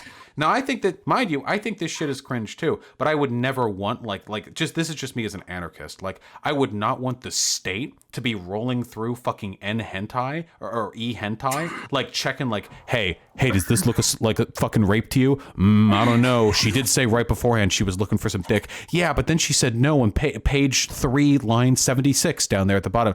Yeah, but if you look at her facial expression, it really looks like she's being hesitant when she says it. Like, I don't want the state be looking over this, deciding what does or does not get the fucking hammer, dude. I think it's safer for us to just make cultural changes. Like maybe just collectively decide rape is pretty cringe. Like, I believe that. Maybe we could get more people to believe that. I think that's our best shot.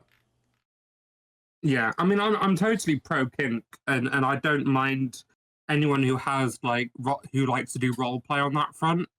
Because again, a complete sexual liberation. I don't believe that anyone should have to wear clothes if they don't have to. But as far as I think we're gonna just agree to disagree here, because I really do think having those things specifically causes a lot of damage. And though I don't think we can ban the amateur drawings, because that just sounds like a crusade in futility, I do think banning it in major corporate porn productions, would probably be a net good.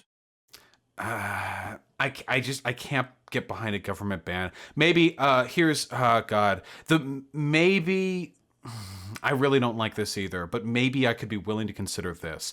Maybe if we have aggregate sites like Pornhub being given a tax incentive to add a report feature for rape porn or something like that, or no, moreover, like it gets put in a very specific category, so we don't get rid of it. Instead, it just gets put in like a separate section, So, for example, look for it rather than front page. Like here's the example that I can think of. Okay, on eHentai, which is the premier aggregate of all drawn pornography. Okay, there are certain types of tags that bring up a warning when you click on them. These tags are usually stuff like vor, death, guro, or scat, anything that the average person would find like really repulsive. And they're good because like maybe you click in it and you see the front page and it's got some big fucking titties and you're like, wow, those nipples are huge. God damn, I could fucking do lots of crazy shit with that. And then you click in it and then it's like, oh, like this is scat porn. Well, okay. And you pull back. Maybe if we like encourage sites to add tags like that for like rape porn or stuff that like definitely fetishizes non-consent, maybe not like, my hips are moving on their own, but like active rape, maybe I could see that. Yeah, maybe denormalizing it would be a good idea, but that would be a cultural, not a legal change. I guess so. I mean, I would be 100% in support of that. I do think that's a far better solution to what we have now, because one of the problems I have now is like, again, you can be on the front page of which every goddamn 14-year-old knows about Pornhub, especially boys. Yeah, I just don't know if that's go on it. I just don't know if that's harmful. I mean, maybe it is. I don't know. It decreases the amount of real crimes done. So I don't know. You can argue like cultural what stuff. you've demonstrated is that pornography reduces sexual assault and rape. I don't think you demonstrated that pornography depicting sexual assault and rape reduces both of those things. No, I don't think I could make that argument because I don't think that data exists. But I would make the argument that allowing the state to selectively cull certain types of art is a really fucking dangerous line that I would never accept. Right now, the state doesn't cull any. The only types of things that could be, by any definition, considered art that are currently culled by the state are things that are like actual illegal acts are being done. Child pornography or snuff films. And it's not like ISIS propaganda videos. I don't even think those are illegal. They just tend to get taken down from YouTube due to like TOS, So to introduce like, this is it, like the government's finally going to start banning porn. And it's like, it's finally going to ban art. And it's like porn. Like, I just don't know if that's like the place to pull the trigger. But I understand your concerns. I have to move on. There's a spicy meme that I have to get to. But I appreciate you coming on and sharing your opinions. Good talking to you. I think you have shifted my position a little bit, but I'm not convinced on the rape and sexual assault front. I think that stuff at the very least needs the heavy disincentivization and sort of not being put on the front page unless you look for it kind of I don't disagree with your sentiment. Like, we live in a rape culture. There are a fuck ton of people right now, like a fuck ton of dudes who think like porn's existence may lead to less rape and sexual assault, but there's no denying that the prevalence of fake rape in porn is a reflection of the sexual interests of the population. Boys and girls fucking have like fuck ton of rape fantasies. It's crazy, these degenerates.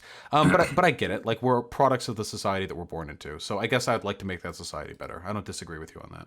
Yeah, I think 100%.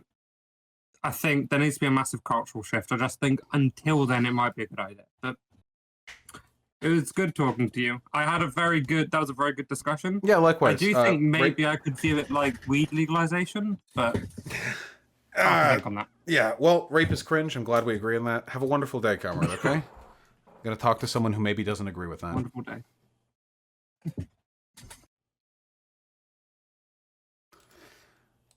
Hello, idiot. That is your name. I am not ad-homming you as I say that. You have muted yourself. Hey, what's up? Thanks for having me. No problem. Is there something I can call you other than idiot, or I'm gonna feel like Idiot's fine.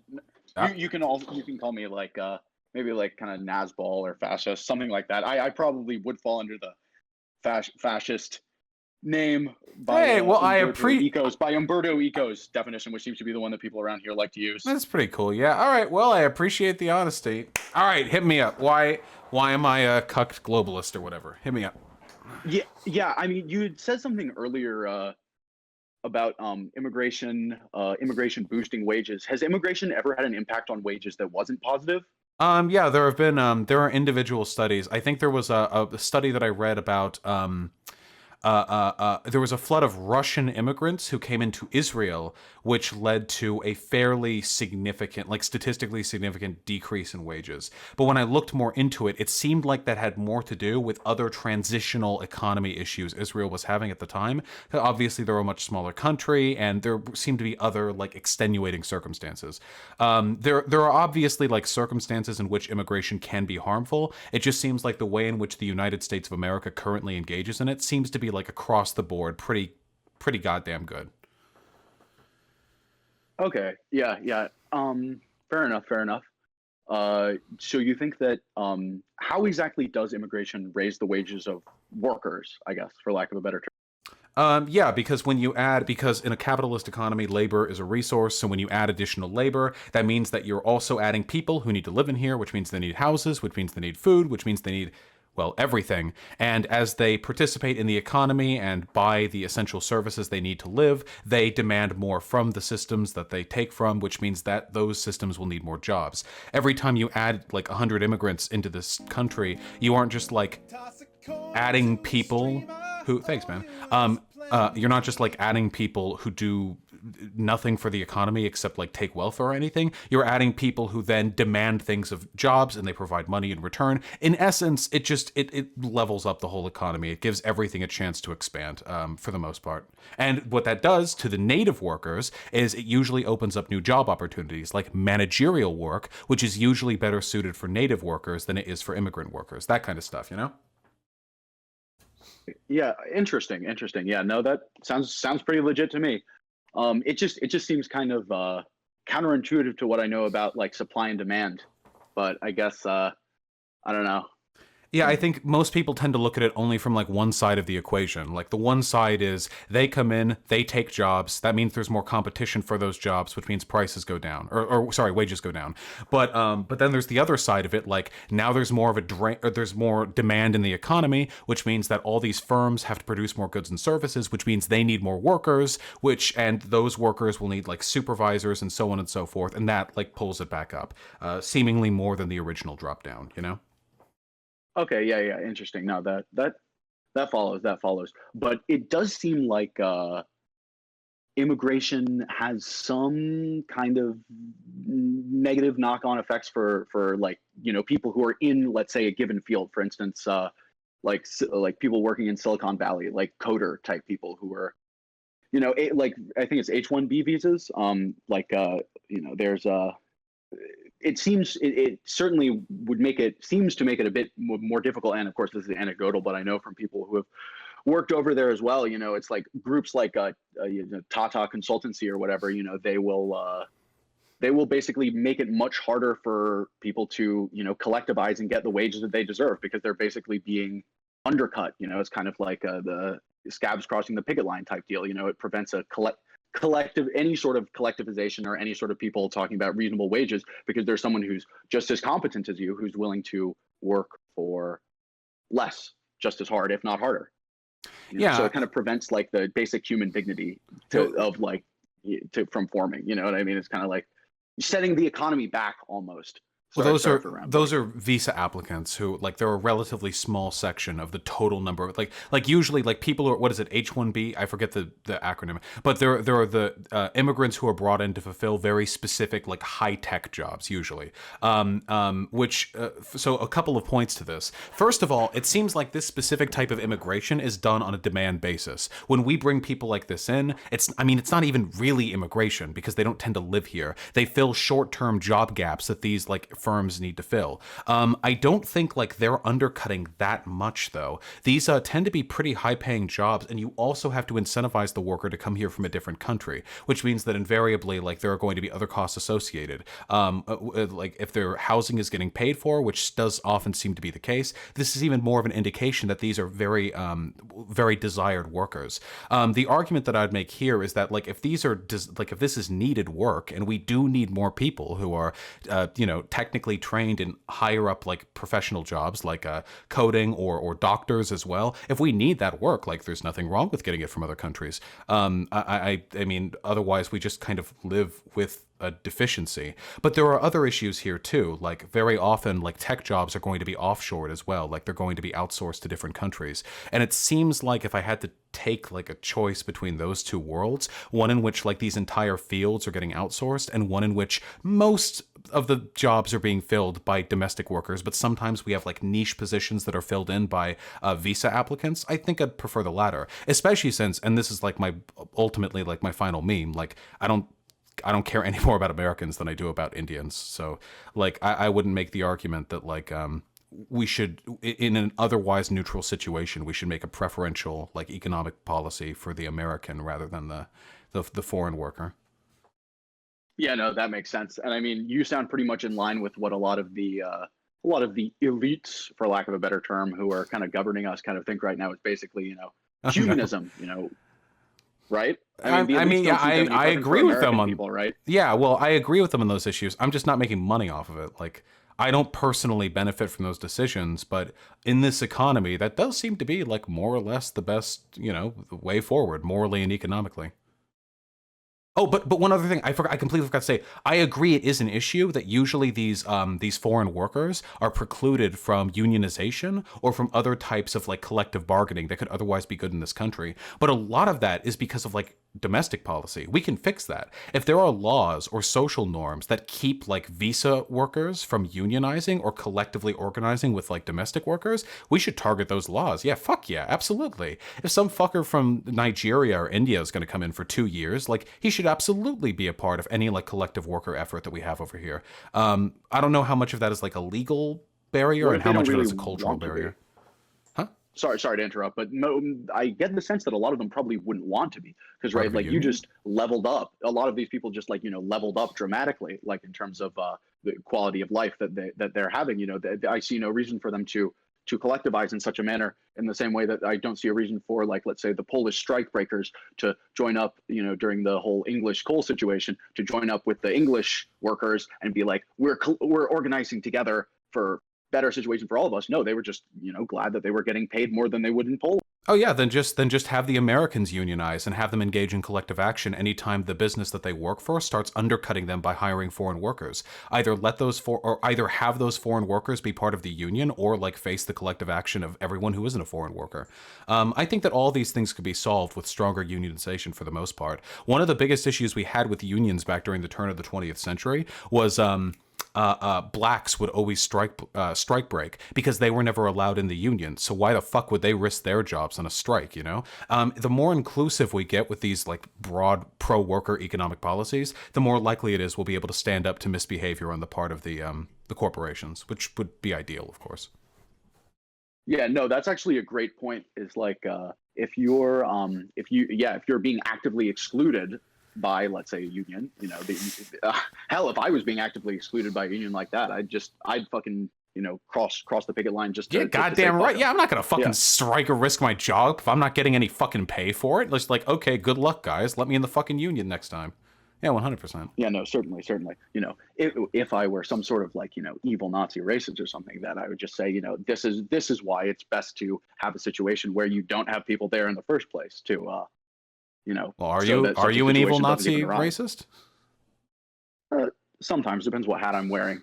Well, what hat are you wearing today? Should we keep the Jews from bringing the brown people in, or?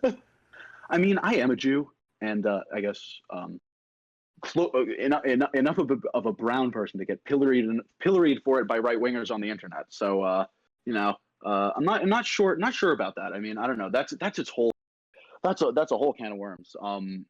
I want to get there's one more topic before we get into the broader, you know, situation of like immigration, social cohesion, any of that stuff. I want to talk about the STEM crisis, because you mentioned how, you know, there was the need for this workers, and, you know, the need for these STEM workers, and there just simply weren't enough Americans to fill those roles. I think that this is just my take, and, you know, this is purely anecdotal, but it seemed to me as if there was sort of this concerted push of, you know, oh, we need to have more people in STEM, you know, more STEM training. We just don't have enough people who have the skills for this. And it seemed to be a very top-down kind of concerted capitalist institutions-led push for basically, you know, oh, we need more labor, a greater supply of labor in this field. I doubt I question the authenticity of the whole. Oh, we need STEM people. You know, we don't have the people who can do those jobs are themselves. You know, we need to bring people in. I don't have the data in front of me, but I don't think they would like bring immigrants in to do this work unless they needed that work to be done, right? I mean, if anything, wouldn't the earlier point contradict yours? Because if you're saying there's no actual sincere need for an increase in like STEM like fields, then why do they keep needing to like bring in other people to do that work? Right? Like it's I mean, I don't have data in front of me, but money to like more people, you know, more people, I can pay them less, and especially bring in people who are willing to less. I mean, it kind of follows to me. Again, like more people I can pay them less. Yeah, more people I can pay them less, but not like firm to firm. Like if a firm needs a worker, they need a worker, but they're not going to pay for 6 more workers, so everyone's wages go down by 5%.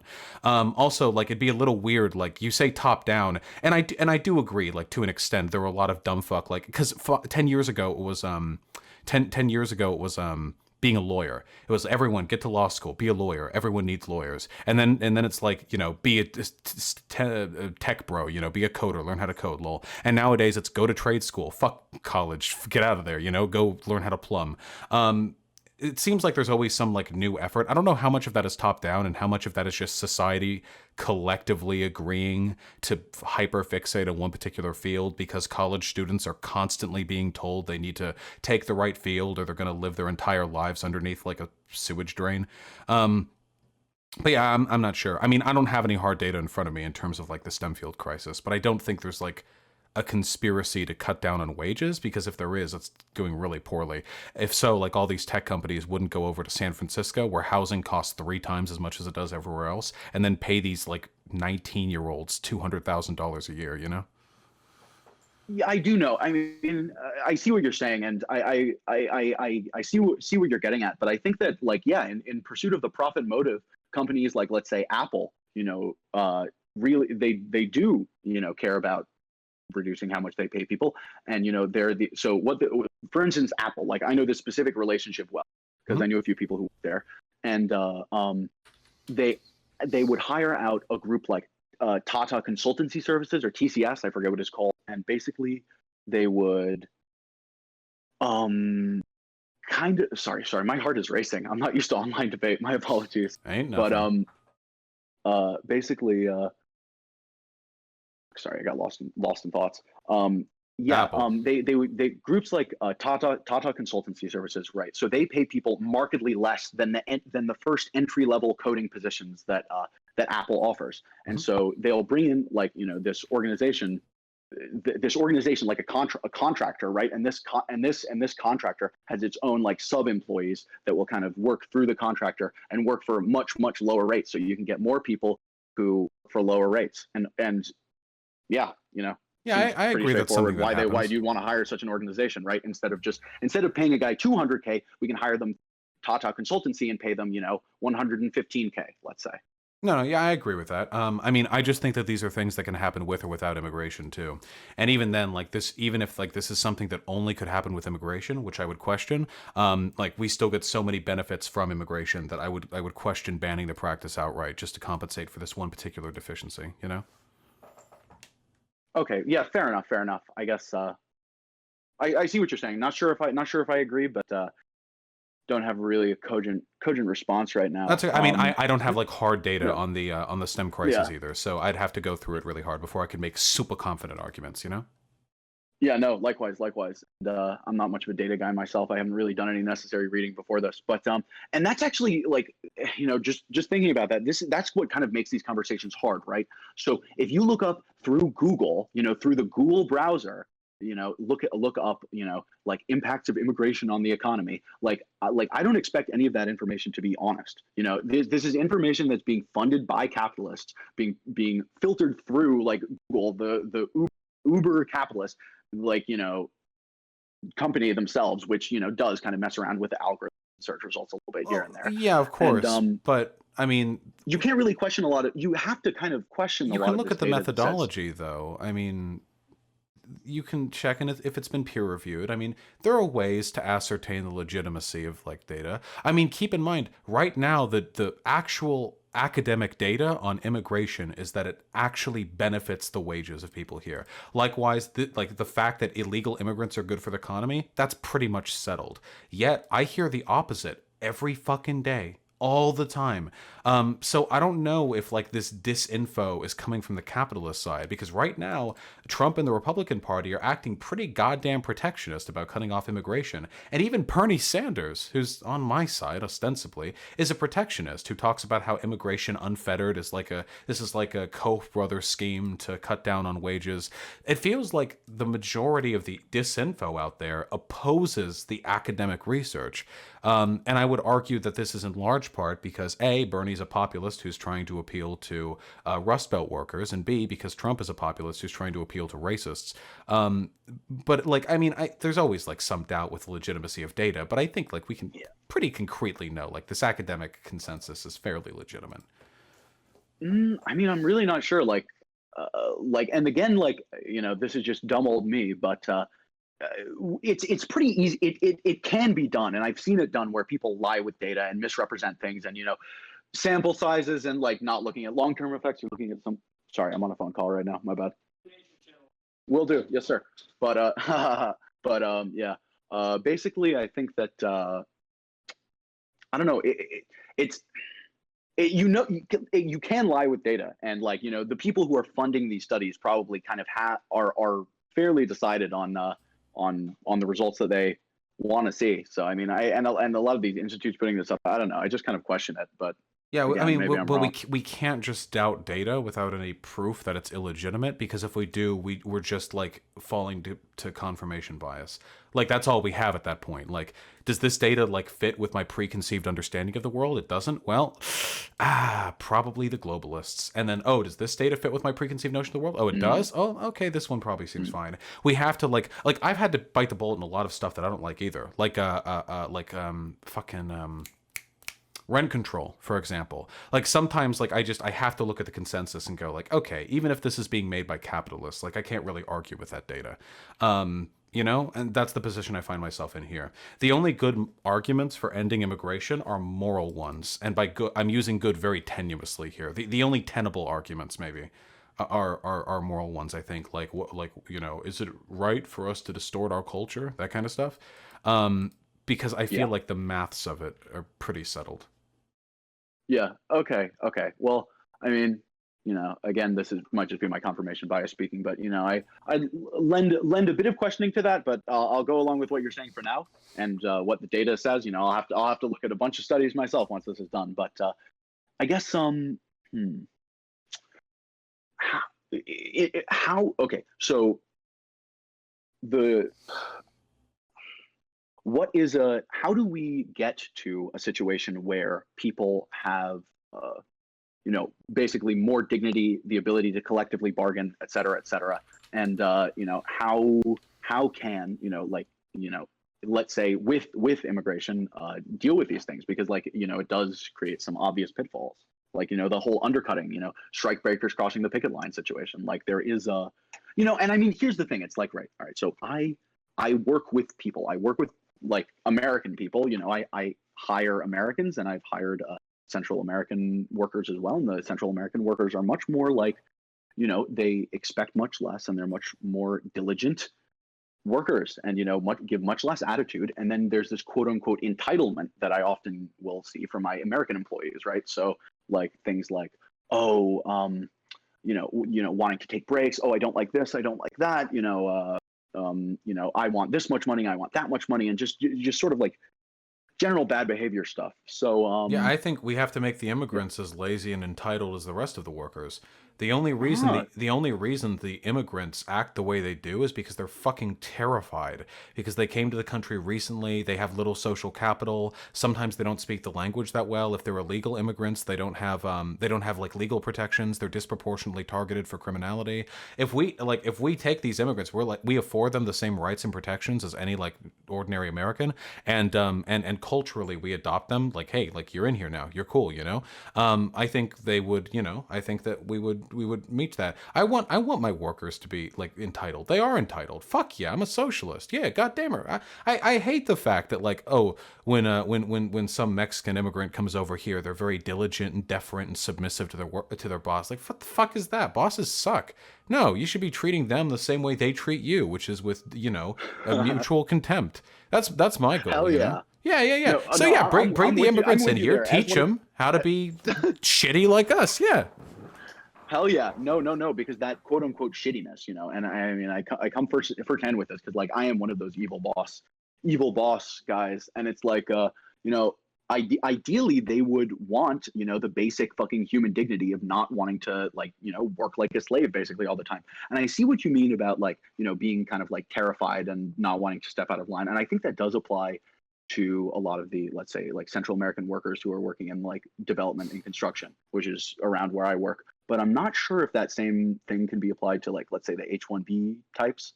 But yeah, no, I see where you're coming from, and that's actually it's an interesting solution. I like where you're. Yeah, I just like at the end of the day, the big divide, the reason why immigrants are such a problem, and I dispute the idea that they're a problem. I don't think they like make it harder for workers to organize. In fact, since immigrants tend to vote Democrat, I'd say it's the opposite. They're probably more likely to vote in people who will eventually bring about at least some milquetoast worker reform. But when it comes to like their individual behavior, it ultimately like that's kind of why they're treated the way they are, at least in an economic sense. They're deprived and they're dispossessed, and for that reason, they're easier to exploit. They can be paid less because they expect less. So I say we get them to expect more, We put them in a position where the average foreign worker coming into this country is no more easy to exploit than the average American worker. And at that point, it's just a matter of redistributing expertise, and it doesn't become this weird, like, American workers have to deal with being undercut by like $3 an hour, like 14-hour a day Mexican orange pickers, I just think the economy would be a lot healthier if folks were equal. Okay, that follows. And you were talking a moment about like distribution of skills or something like that. Could you like go on a bit more about what you meant by that? Oh yeah, because like we're never going to have perfect parity. I mean, I'm an anarchist. I don't want borders at all. Eventually, I would like it if we had more of a willingness to distribute talent as necessary. America is the tech capital of the world, which means that we've got a lot of expertise to distribute elsewhere, and we do. We have a fuck ton of businesses, tech businesses that originated in the United States that have since set up branches all across the world. So we do that. Likewise, there are some African countries and in Cuba, which for some fucking reason put out a fuck ton of hyper competent doctors. I don't know why. I don't know if they just pay their folks a lot over there or what, but they're very talented, and they come over to the rest of the world and share their skills. I think that's phenomenal. You know, all the countries of the world, all the places to live, they're never going to be perfectly the same. Geology, you know, brings about differences in many ways, and cultures will always remain disparate so long as we have more than a few strides apart from one another to cross. But we can develop these skills and these values and these resources and share them with the rest of the world. The less boundaries and borders we build, the easier it is to do so amicably, fairly. Makes everyone better, I think.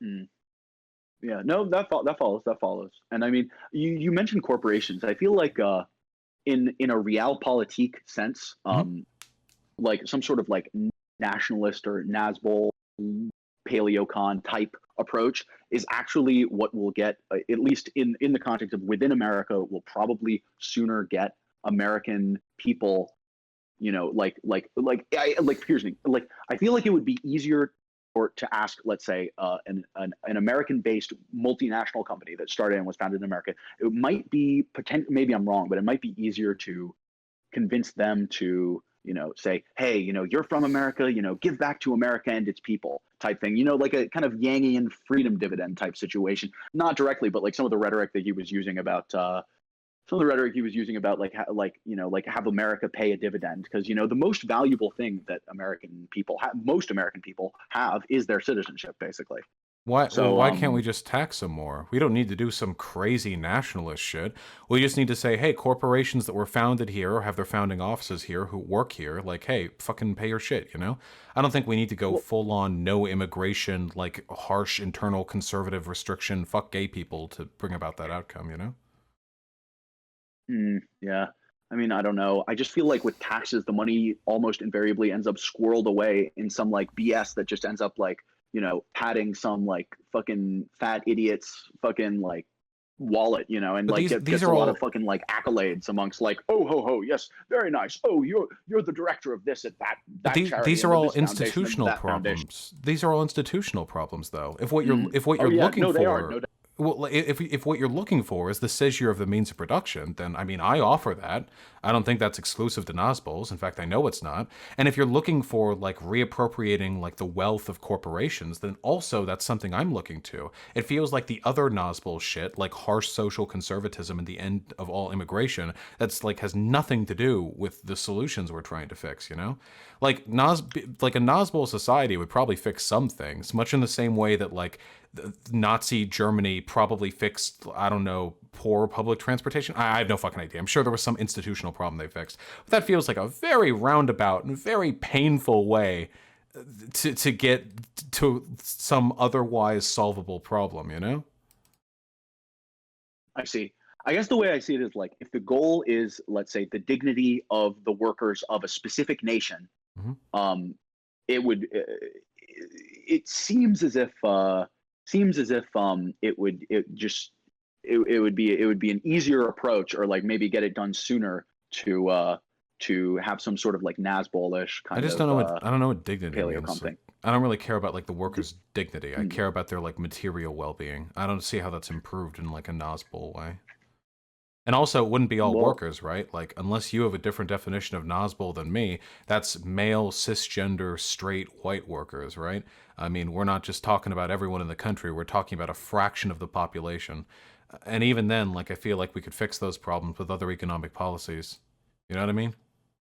Yeah, no. I do know what you mean. And perhaps I misportrayed myself when I described myself as Nazbol earlier. That I'm more of kind of a, I guess, coming from a kind of Angela Nagel school of thought. And do you have any thoughts on any of her opinions? I'm afraid I actually haven't heard that name before.